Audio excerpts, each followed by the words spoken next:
And the fifth one will be a small box for placing broomsticks, cotton wrapped at one end.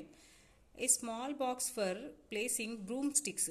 Why you need a broomstick here is with cotton wrapped at one end. So this may be used as a earbud,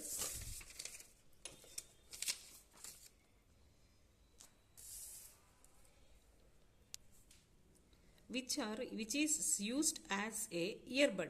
So here the question comes, why you cannot use a earbud for cleaning the ear or external canal.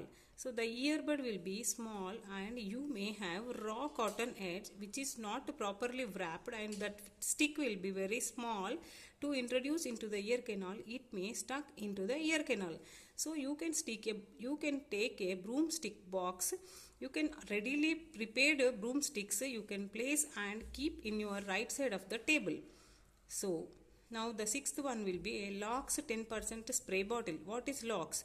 That is lignocaine 2% spray. So that will be 2%, 4% and 10% will be available. So you can use here Lux or lignocaine 10% spray bottle. You can keep aside to the right side of the table. And the next one will be gauze pieces of 10 to 15 which are prepared as squares. You can prepare the gauze pieces which are readily and you can kept in one box which are prepared in the small square shapes. And the next one will be a small box with medium sized cotton balls prepared and kept ready on your table. So small or medium sized cotton balls prepared and kept ready.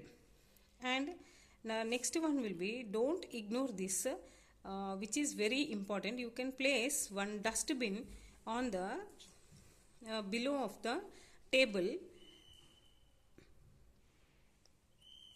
And the 10th one will be examination gloves. And the one more important thing will be otoscope, preferably one. If you want to take more proper arrangements, you can use suction apparatus also.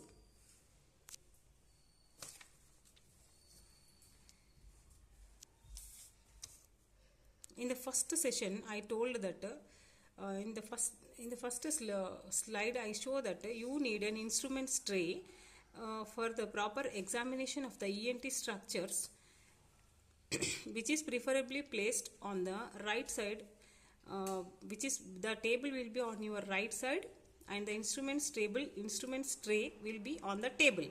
So that tray contains, here you can start this. That tray contains compulsory of these minimum things for the proper examination of the ear, nose, throat. The minimum of these things are, one will be the oral speculums of three different sizes. Again the question comes, one is enough? Why we need a three sizes and three different sizes? You can, as a clinician, you may get small children and the narrowed canal patients and different types of patients which are having, so somebody will have wide canal, someone will have narrow canal, and some are the children. So you need oral speculums of three sizes. Next one will be Thudicum's nasal speculums of three sizes. Again the same thing comes here, oral speculum of three sizes, again the Thudicum's nasal speculum of three sizes. So you need for small size for children and bigger sizes for the adults. And one indirect laryngoscopic mirror. See, in the previous slip I told you to keep one Savlon solution with a broomstick placed. Why the question there it comes. So you need a Savlon solution for wrapping the indirect laryngoscopic mirror to avoid fogging. So that will give anti-fogging effect when you want to examine the larynx with the indirect laryngoscopic mirror. So compulsory you need a Savlon solution with a broomstick placed in that solution, which is ready with a cotton ball which is wrapped at one end to that broomstick. And one more will be, in the instrument tray, you need a posterior rhinoscopic mirror. Here one question comes, whether you can see any structures in the nasopharynx with the posterior rhinoscopic mirror. You may or may not, but it is necessary to place the posterior rhinoscopic mirror. See here, one more question you can ask me. So why we need indirect laryngoscopic mirror and posterior rhinoscopic mirror, everything? So nowadays there are so many advanced things and advanced instruments came. So those are 0-degree endoscopes and 45-degree endoscopes, which are easily accessible to see in larynx and ear and the nose. You can introduce and you can give some pictures uh, for the patients.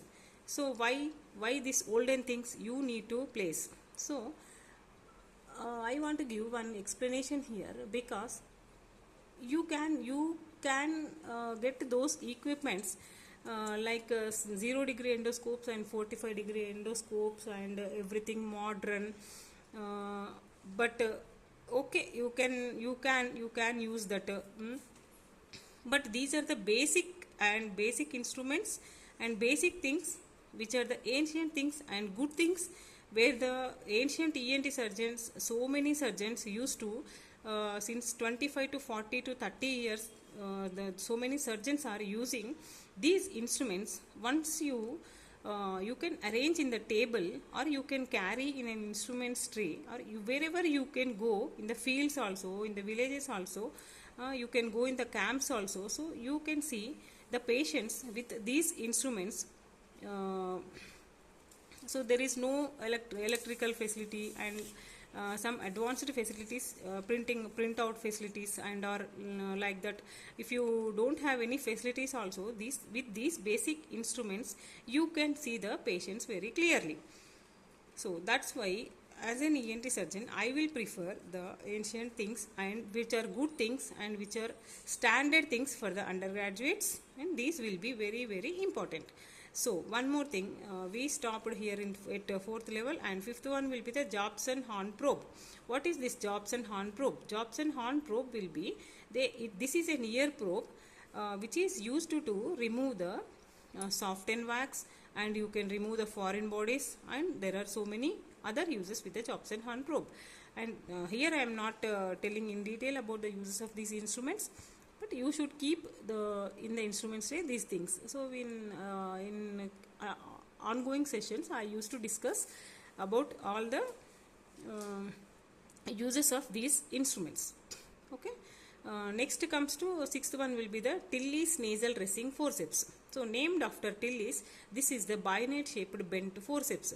So this length will be from the external nares to the nasopharynx, which is easily going into the nasal cavity. You can use for the multiple procedures here. You can put gauze pieces and ribbon gauzes for stoppage of bleeding, and you can use to wrap to clear the secretions in the nasal cavities for the proper examination of the nose. So like so many other things, and most important thing will be for the packing of the epistaxis cases, nasal dressing forceps will be much more useful. And then the seventh one will be lax tongue depressors of 3. Lax, this is named after lax. These are tongue depressors. Tongue depressors, why? Again the same thing, like oral speculum and the Tudicum's nasal speculum. You need 3 different sizes for the examination of the adults and the children. So next one will be the nasal foreign body removal forceps. Here the question mark I kept is which are of different names available. You have like so many different names you have, like Weir-Vicktis and Hartmann forceps, like if you go to Google and ask, they will give multiple names for this nasal foreign body removal forceps, which is very much necessary when the children comes to your clinic, and they may put so many foreign bodies like chalk pieces and glass pieces, cottons, paper, whatever will be there in their hands, they used to keep in the nose. So you can remove if the dressing forceps will be available, by preferably taking the mummification position when the adult parent or guardian will be available with the children. So ninth one will be the thumb forceps. One thumb forceps will be enough. One thumb forceps, you can put one cotton balls or gauze pieces and ribbon gauzes in the nostrils, and you can use this thumb forceps for the clearing of the external artery canal